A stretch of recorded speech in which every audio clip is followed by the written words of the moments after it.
आखि सामनारे who who होई जळुछि car. सारा अंचल रे खेली जाइछि कला धुआं आउ चारि पाखरे घेरी रहिछन्ति लोके। कार भितरे थिबा यात्रींकर जदिओ कोनोसी क्षति होई नाही, किंतु कारटी संपूर्ण रूपे जळी पड़ी पाउंस होई जाइछि। एक चलंता कार रे निया लागिबा परे रास्तारे लागिछि यात्रींक भिड़। दुई पाखरे अटकी रहिछन्ति अनेक लोके। तेबे ए दृश्य हेउछि जगतसिंहपुर जिला बिरिडी थाना अंतर्गत अलीपड़ा पोल निकटर दृश्य, जेउठारे एक चलंता कार रे निया लागिथिबा बेले यात्री माने कार भितरु बाहरी आसिथिबारु अल्पके सेमानंकर जीवन बर्ती जाइछि। अन्यपटे खबर पाई बिरिडी अग्निशम बाहिनी घटनास्थल रे पहुंची नियाकु आयत्त करिथिले भी कार किंतु सेतेबेलकु जळी पड़ी पाउंस होई जाइथिला।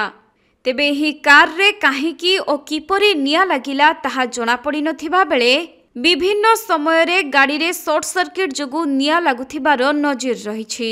तेणु गाड़ी चलाइबा समय रे सर्वदा सतर्क रहिबार आवश्यकता रहिछि।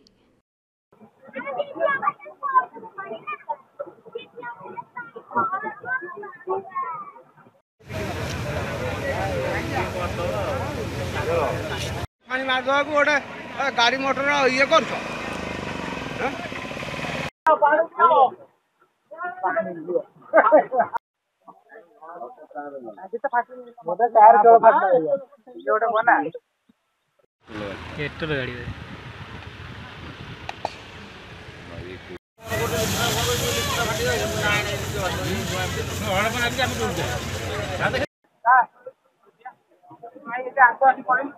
जगतसिंहपुर जिल्लारू वैष्णव राउलंक रिपोर्ट, कोणार्क लाइव।